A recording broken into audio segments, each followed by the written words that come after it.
conditions are deteriorating on the lakefront here. The rain is now picked up.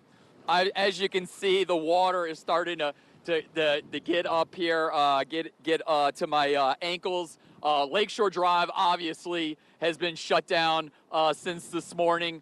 Total mess out there. I saw one car go through 30 minutes ago. Don't know what that car was thinking. We do have some video, I think, that we're just getting in, and you're actually going to see it at the very first time now as we do, taken from Jefferson Parish Councilman Ricky Templet on Grand Isle. And boy, look at that in this early part of this storm.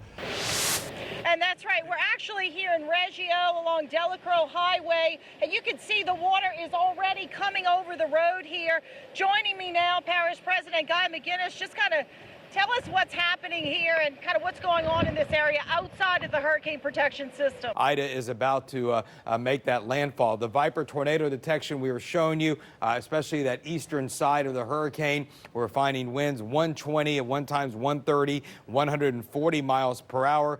There are winds. It's getting a little hard to measure. We're losing a little bit of the data there, but we are getting winds up to 100 miles per hour on the western side of the storm. That's where the eye of the hurricane is currently located. We just got the 9 o'clock position. The 9 o'clock position now puts it 40 miles south-southeast of Grand Isle, moving to the northwest at 14. No change in pressure, no change in winds. Still a very powerful Category 4 storm. This now rivals Hurricane Laura's intensity. You take a look here, the wind is just picked up an incredible amount. It is absolutely difficult to walk to the edge of this parking garage right here.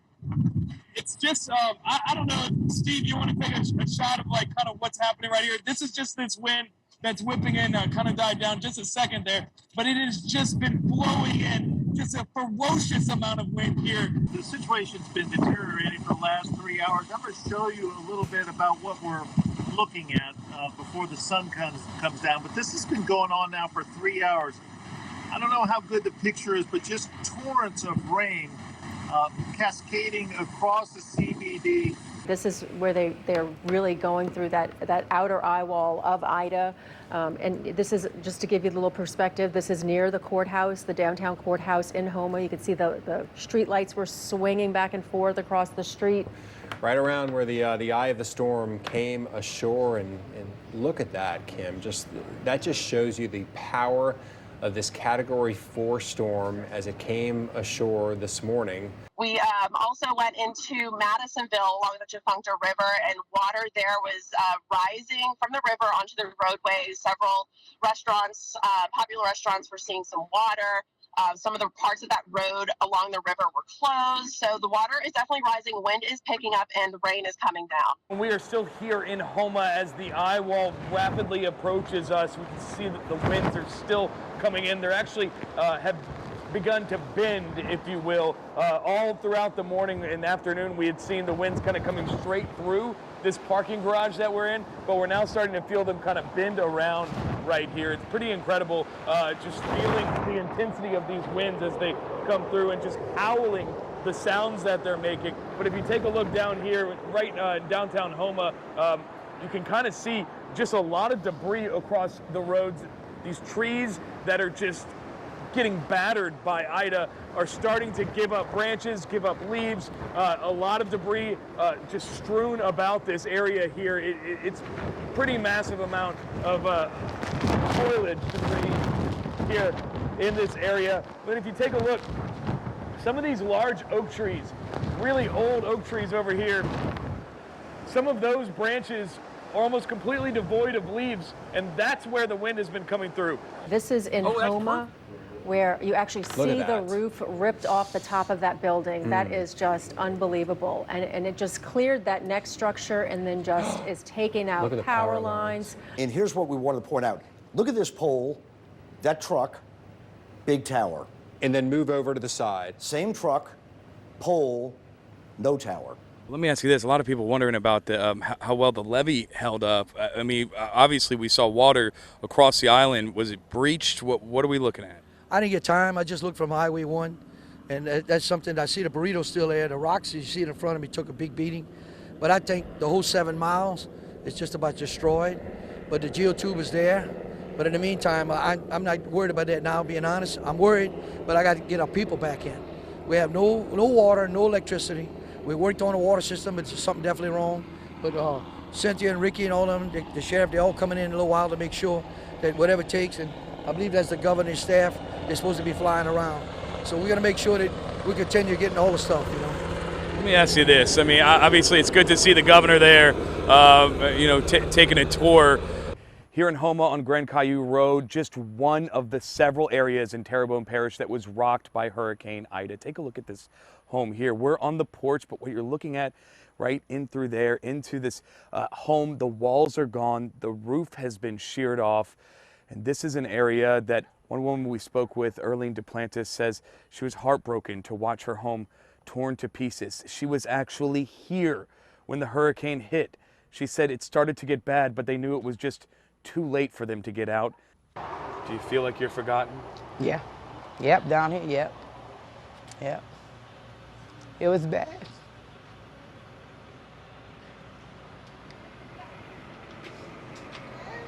See, people don't know how bad it was.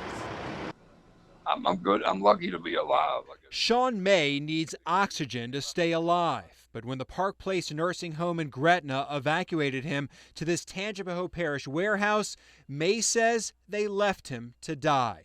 I'm supposed to be on 24-hour oxygen, and I've been on oxygen for 6 years, and they sent me out there with no concentrator, no oxygen. Every day I kept begging them to get me oxygen. And they never went without oxygen for 4 days. And man, if I didn't have my emergency inhaler, I would not be alive today. Did they try to help you? Did they try to find No, oxygen I begged for them to get me oxygen, either a tank or a concentrator. And they kept saying, I'm going to get it, and I get it. It never happened. Then they put me on a bus for 15 hours with no oxygen. Video from inside the warehouse shows floor mats and cots where owners of the homes expected elderly residents to sleep. They had us on the floor. I was struggling laying on my mat, and the mats are so close together, they butted. So when people walk to try to go to the bathrooms or whatever, the guy stepped on my hand, and it's either broke or fractured. I don't know. I cannot move my wrist or my thumb. I don't know what's wrong till I get x-rays. This warehouse had about 10 portalets for 850 people.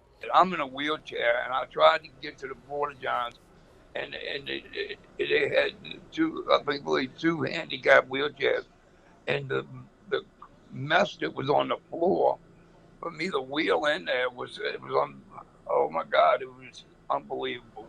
What was the mess? Actually, I'm talking about waste. I couldn't breathe as it was, and I tried to use the best. So I wanted her to go basically on yourself, because I couldn't go in them things. Melanie Seaberth says getting to the portalets became nearly impossible. You had no way to go to the bathroom. So if you couldn't make it there, you went on yourself. I mean, I was urinating on myself for 4 solid days because I couldn't get to the bathroom. She says the warehouse was filled with moaning, screaming, praying, 850 elderly patients scared and getting little help. We had mattresses on the floor. They didn't have any sheets, or if they did, they weren't clean. So you just had to lay on this mattress on the floor and just listen to all this. Pretty much you were in survival mode. You couldn't rest. I mean, every nerve in your body was on high alert. You were just fighting for your life in there. The 7 nursing homes filed evacuation reports with the state, which state leaders approved. But stories inside the shelter show the homes were ill-prepared to treat some of our most vulnerable. We didn't get fed breakfast until 2:30 in the afternoon, and then we might get dinner at 11:30 at night, and it was just burned ravioli that tasted just a scoopful of it. I mean, we were starving in there. 4 people died while in the shelter, 3 more after they were evacuated. There were people dying, and they wouldn't even cover them up. There were people, they would just leave them there in the crowd until the coroner came hours and hours later. Last Tuesday, 2 days after the storm, the state fire marshal inspected the warehouse. Records show the fire marshal found several deficiencies, including a lack of sufficient room between beds.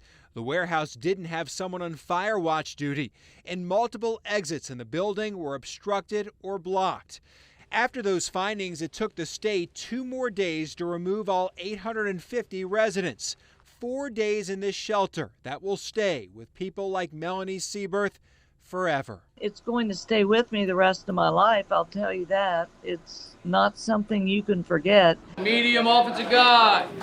For the first time in almost a month, He's going to grab a mouthpiece and knee pad. the South Lafourche Tarpons suited up for a practice. All right, if you're a starter, try to find a flex number. Go. The team is finally back together after weeks apart. Everybody got helmets and shoulder pads. You ready? Due to the devastation of Hurricane Ida. Grab a helmet that fits. It's terrible, man. Before we left, I went to take a ride up and down the bayou, just knowing whenever I come back, it won't look the same. When we came back down on a Tuesday, it was just something like I'm never gonna forget. So much devastation, and just like when I came back, it was so eerie. It was like a ghost town. The football players of South Lafourche High come from La Rose, Cutoff, Golden Meadow, and Galliano. Those areas possess limited electricity, food, and gas. With too many unknowns, the season appeared to be a lost cause in 2021. But the community rallied together, and the Tarpons will indeed play football. Let's go, Scout. Let's go, Scout. It's almost surreal, because a week and a half ago you didn't know if you were going to get this, and to see him back in pads, and it's good, and a lot of people pitch in. The NOPD suspended 29 police officers from lucrative details. Many of those officers are under department investigation for potentially serious violations. And now we learn the FBI has launched an investigation to determine if officers broke federal laws. All coming after our stories looked at a group of officers making close to $200,000 a year. The information we dug up so significant, the family of one officer sued us to try and stop us from airing video. Here's a look back at our investigative series, Attention to the Details. Over the past 3 years, NOPD officer Todd Morrell has repeatedly been one of the highest paid officers in the force, earning about $200,000 a year, adding to his base pay by working overtime and off-duty detail shifts.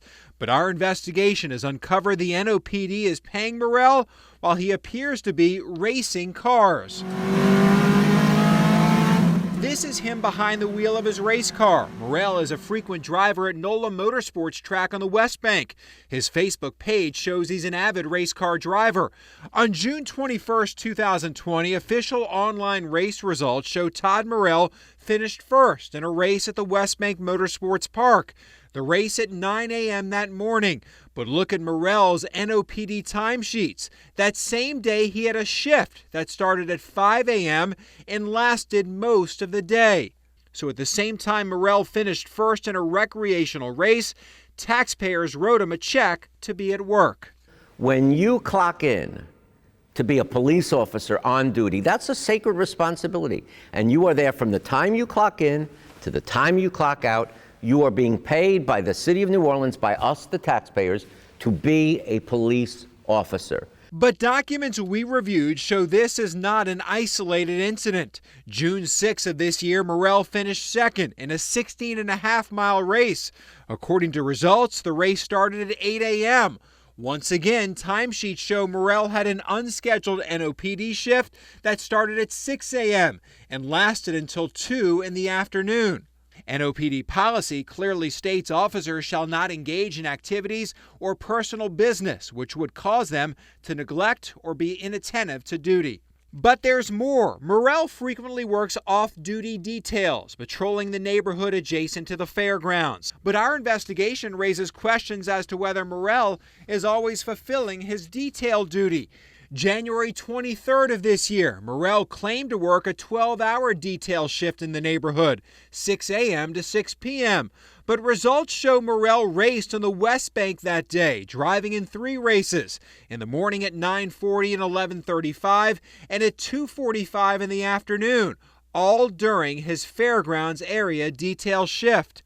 In fact, that day, the National Auto Sport Association NOLA event streamed a live awards video on Facebook. There's Morrell handing out awards, even giving one to himself. First place, Tom Morrell. Morrell streaming live on Facebook on the same day the NOPD paid him for a 12-hour detail shift on the other side of the river. We found at least 20 instances where Morrell appears to race cars while also collecting a taxpayer paycheck. During our investigation, we placed an undercover camera at Morrell's house, and when the NOPD finally sent us records related to that time period, we prepared to air another story raising more questions. But the Morrell family filed suit. The Morrells filed a temporary restraining order claiming our station harassed and stalked them by placing a camera on a public street in front of their house. They tried to stop us from airing this video. A judge tossed the lawsuit and ruled in favor of our TV station and allowed us to air the story and our findings. The law and the facts were on our side. The judge got it right. The records show Morrell was paid for a 12-hour shift at the fairgrounds that day, 6 a.m. to 6 p.m. But take a look at the video. There's his patrol car pulling in the night before at 7:27. It's still there at 6 in the morning when he clocks in on his detail shift. Just after 7 in the morning, he lets his dog out. Around 8:15, hops into his personal car to move it in the driveway. At 10:24, there's Morrell taking out the trash. He leaves in another personal vehicle a minute later and returns at 12:16. At 1:31, Morrell returns again and walks up to the driveway. He did get in his police unit a few minutes later, but he's not gone long. After about 20 minutes, he returned. We then saw him walk his dog and take out the trash, all during his 12-hour detail shift, a shift he was paid about $400. Good afternoon. I'm Liz Reyes. We interrupt your programming for this breaking news we're covering. Here's what we know so far. We are following a helicopter crash. Take a look at this video that we have received. This is I-10 in St. John Parish. It crashed eastbound at the Bonnie Carey Spillway Bridge, according to the Louisiana State Police. Now, this happened around 12:30 today. We are still awaiting word on injuries or the cause of the crash. As you can see, we have been experiencing severe fog in our area, but we do not know if this played a role at all in any of this. Let's first go now to Natasha Robbins. She is live at the scene to give us an update. Natasha. And that's right, Liz. I am here on the I-10. We're actually on the westbound side, but I want to show you because we're actually right across from where this accident unfolded on the eastbound side of the I-10, only about 3 miles from the Laplace exit. This is the scene here. You can see there's debris there on the interstate. We have state troopers here on the scene, also the St. John Parish Fire Department, the St. John Parish Sheriff's Department also here on the scene. It's a little unclear of exactly what unfolded, other than we know that this was a helicopter crash. And according to the FAA, it was a Bell 407 helicopter crash near Lake Pontchartrain in Laplace around 12:35. Over the last 90 years, Louisiana shed 2,000 square miles of land. We're at the mercy of the Gulf. Now, rising seas threaten to wash away much of what remains. Scientists warn the Louisiana map we know today could look more like this LSU graphic before the turn of the next century. In Louisiana's sportsman's paradise, Joey Guidros watches a geological age unfold before his eyes. When we lose a section of marsh like this, we lose a section of our culture, man. The Cajun heritage, the cherished tourism, and commercial fishing industries hang in the balance as the state lays out a different vision for its future. A mosaic of rebuilt islands, ridges, and marsh, including the most ambitious and controversial plans to reconnect the river to the delta. It's changing daily. It's changing during this conversation. Time is the enemy along a coast in crisis. Land loss on this scale is happening nowhere else in the continental U.S. Louisiana's marsh and islands provide the first defense against hurricanes.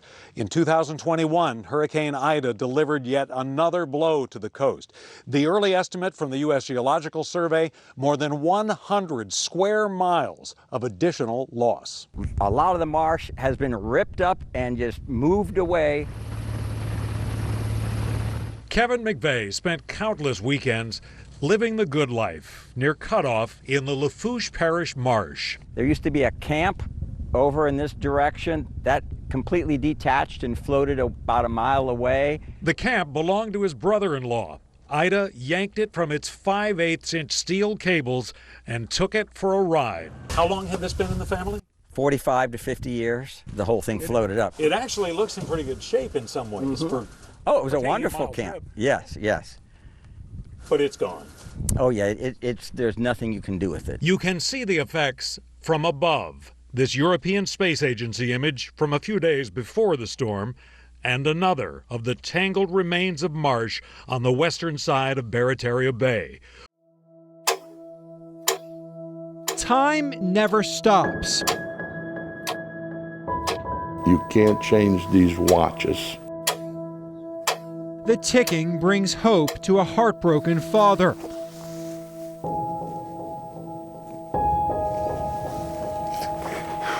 So we've had several people attempt to tell us how he was murdered. When you're a father and someone tells you your son's being murdered by multiple people, you have to go look.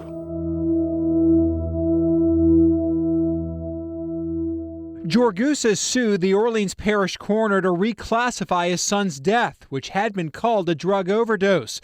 From that suit, we've reviewed nearly 30 hours of video depositions with questions asked by Georgousis' attorney.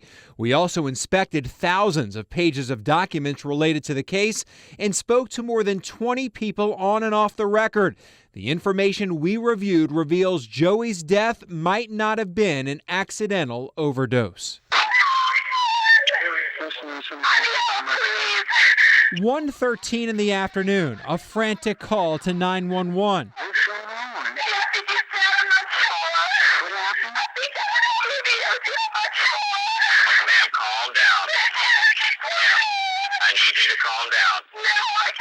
The fear, the pain on that call, possibly an act, a fabrication by Jennifer Miller, the girlfriend of Joey. The reason why? Evidence suggests Joey died hours earlier that morning. Mike McMahon spent 32 years at the U.S. Attorney's Office, one of his last cases investigating the death of Joey Georgousis. My theory was that he was killed. It was covered up in order to protect or insulate these prominent figures from drug activity, and the cover-up has continued to this day.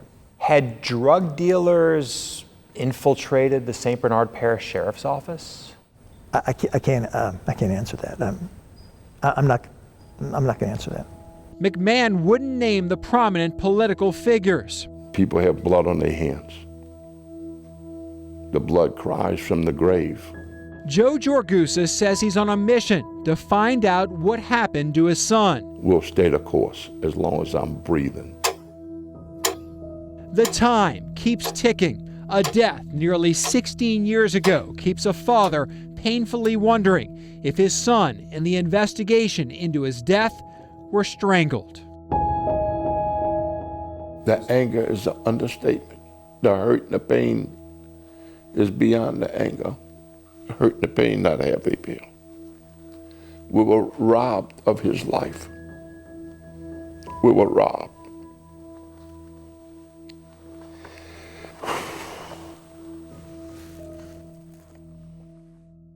I woke up when my house started violently shaking, like an earthquake. A powerful overnight storm rattles residents from Carrollton. And then I heard something that sounded like maybe the front porch was coming off. To Uptown. It sounded like a tornado. It was loud. I screamed. And across the river in Algiers. The howling winds twisted and wrapped up metal roofing, snapped trees in half, crushing cars. As you can see, it's a lot more severe than what I thought it was going to be. And scattered debris throughout neighborhoods. Now people assess the damage and start cleaning up. Good evening, I'm Kim Holden. And I'm Lee Zurich. People spent today cleaning up after a tornado hit the city last night, then crossed the river into Algiers. Over the next hour, we'll have a look at the damage left behind with live reports from both sides of the river. And Kim and Lee, you can see some utility trucks rolling behind us right now. This is the work of the entire day here in the 7300 block of Cone Street.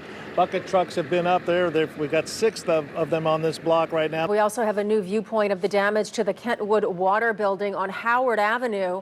Our drone video shows sections of the metal roof peeled back, exposing parts of the building. Well, that's right. The National Weather Service sends out teams to take a look at the damage that they see on the ground and match it up to what they see on radar during a storm. The twister began uptown between Claiborne and Carrollton, damaging homes, taking out power lines, and even shattering windows in the CBD before crossing the river and leaving significant structural damage in Algiers Point. Breaking news as the Coast Guard searches for a number of missing people off the coast of Grand Isle tonight in extremely dangerous conditions. I've never heard anything like it. I must have heard 10 mayday calls. Taking on water, boats capsizing. It has been a grueling afternoon for friends and relatives of nearly a dozen crew members of the Seacor Power, a 129-foot lift vessel which capsized yesterday. We had 80 to 90 mile per hour winds. Now, consider that. Challenging. 80 to 90 mile per hour winds and 7 to 9 foot seas. Let's go back to Amanda Roberts, who is at the scene of the funeral home where those officers are lined up and waiting. Amanda? Absolutely. So these officers, I think I mentioned it before, probably about 100 officers out here, but I'll tell you the mood is really just somber and quiet right now. Everyone is kind of just in place waiting to accept and welcome this motorcade that is carrying Detective Everett Briscoe here back to New Orleans.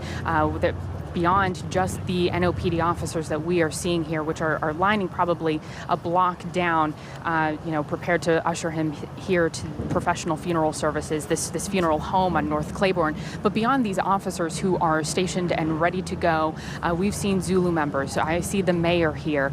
There are city leaders. There is friends and family. There are just people standing out in the street, wanting to pay their respects. So we talk about a man who's been beloved in this area. It's very evident just waiting for this motorcade. And today we're just going to be hanging out. Zaylee dreamed of becoming a lawyer, then a judge. But with big plans in the future, she still showed her innocence, acting out scenes from her favorite Shakespeare play.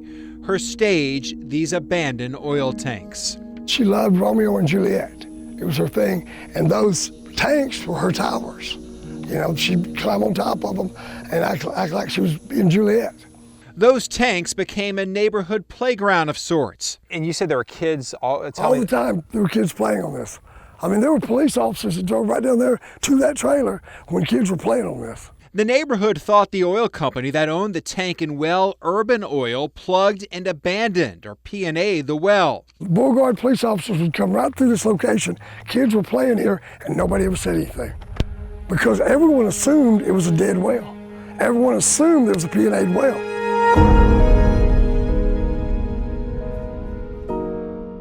But it wasn't, and on February 28th of this year, Zaylee's life ended. Okay, it blew up 200 feet, went that away, arched over that away 400 yards, flew over the two-story house back there, flew over the trailer, landed in the pasture behind it. Zaylee was alone, playing on the tanks. We're about to show you surveillance video of the explosion from a nearby church. We want to warn you, processing what Zaylee's father just said with this video may be disturbing, but the family wants you to see what happened to their little girl. She went 200 feet in the air and 400 yards in distance. Her body was so crushed we had to have a closed casket. Urban Oil told us in a statement there were warning signs on the site prior to the accident, alerting the community of the potential danger, writing there was a no trespassing sign and notice to keep off the tanks. Zaley's family disputes Urban's claims and says the landowners gave everyone permission to roam their property, adding she and the other kids weren't trespassing, the tanks had no signs, there was no fencing. Zaley was a very smart, law-abiding child. If there had been signs saying explosives or something warning her, she would have stayed away from her. There was nothing at all, nothing. The well owned by Urban Oil was not plugged because it's on a special list that allows essentially abandoned wells to stay unplugged. The state calls them shut-in future utility wells, which are inactive. Look at the map. These wells are all over the state. Here's a massive set of tank batteries in St. Mary Parish, another in Acadia Parish. We found this well in St. Charles Parish. Shut-in wells in 57 of the state's 64 parishes. And right now, the state has no existing regulations to warn residents of potential dangers. That's ridiculous. For you to have, or myself to have a fence around a swimming pool, state law. But you don't have to have one around an explosive volatile oil field site. What happened here?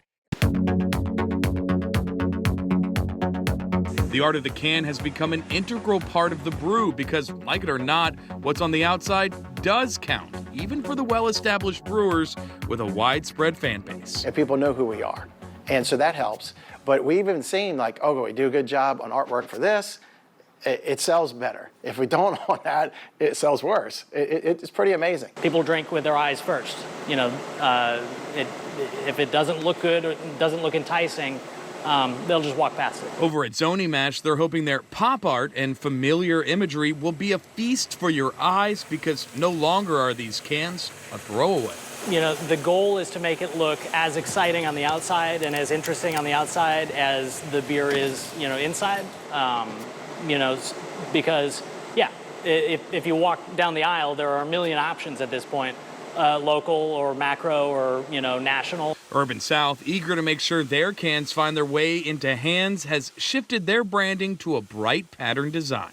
People like bright, it's really visually attractive and exciting, and it's like, how do you cut through all of the noise? Part of that look is, you know, these pattern, bright can designs, that I do think have like a great ability to pop up off of the shelves. There's one can that may stand out the most on shelves and might also leave some scratching their heads. You'll find it with a weird little guy on it over at Gnarly Barley. He's like, yeah, he's like a little, I guess, be explained. He's like a crazy little creature. A little Louisiana, maybe, I'm just, you know, I have no clue because we didn't ask her.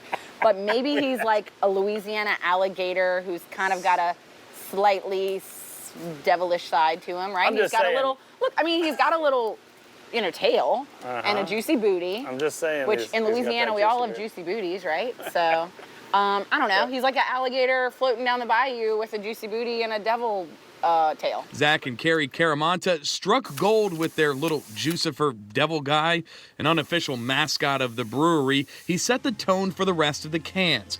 How do you make that initial connection to get them to pick up your product over someone else's beer? Most of the time, it's with the taste. But in a world full of brews, the art of the can may grab your attention before it hits your taste buds. We just want to have fun artwork that stand out on our cans that make you want to pick it up and try it, but makes you want to continue drinking it too. Thomas now went running back to the fans, literally.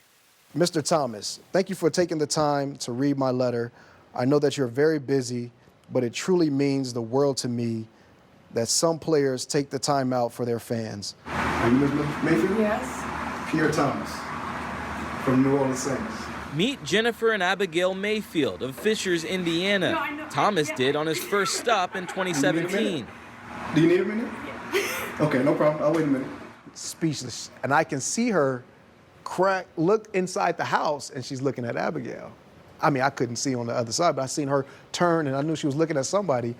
And then she's put her hand over her mouth, and I see a smile.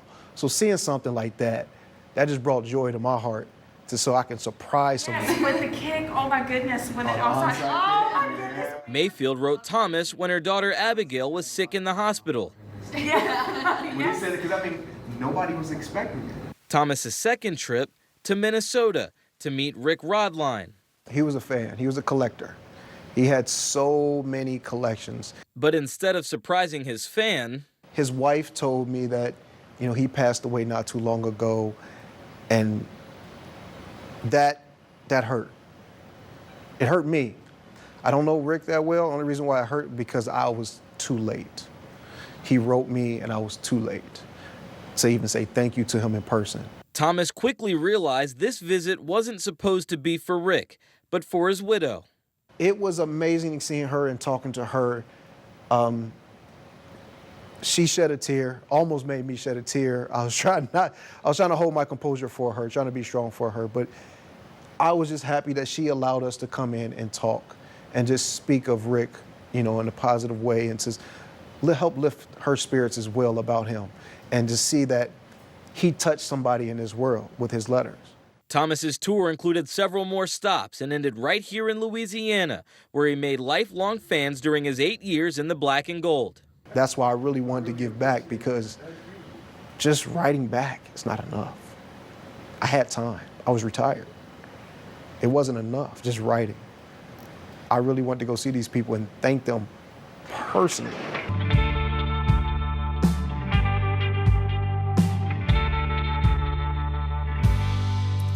Lake Pontchartrain, a fickle body of water, typically calm, maybe even placid, but sometimes the brackish water turns into a tempest, kicking up crashing waves, spewing into the streets, crushing the seawall, and sometimes, just sometimes, creating a secret swell. People say that in Louisiana there's no waves. It's because whenever there is waves, people are inside or they're not at the beach, and that's when we're there. They're there, surfing.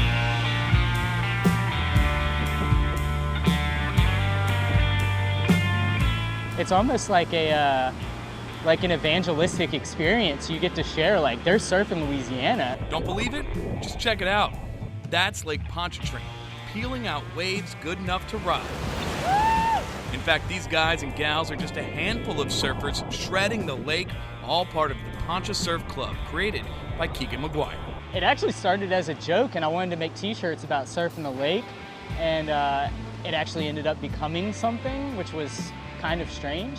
A lot of people kind of grabbed hold of it and did what they wanted with it. The club is made up of some locals, East and West Coast surfers, and even some Hawaiian expats like George Lee, who moved here from Oahu 7 years ago, landing in Louisiana, desperate to find a wave.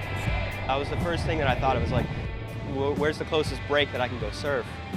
So I started in Florida when I was about 15, and then I heard that there was waves in the lake, which like totally took me by surprise because it's a lake. Lee stretched those Hawaiian roots into the club, finding a home here in the South and catching a wave that truly means more to him than you might think. Surfing, I can say surfing saved my life a bunch of times. Like growing up, staying out of trouble, having something to do and staying active. Surfing just really kept me busy and kept me on a good path. It's a path he's continuing to carve through Poncha Surf. The sense of community through Poncha Surf Club is really just like, the camaraderie is awesome. Like they really make you feel welcome, and like there's people that have been surfing, you know, their whole life for 20, 30 years. There's people that are just now starting to surf, and you know, they lend out boards. Everybody's super nice.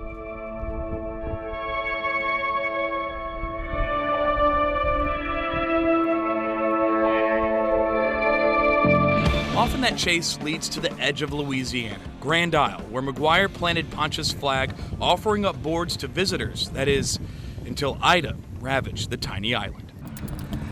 Oh my God. I don't think this has been open.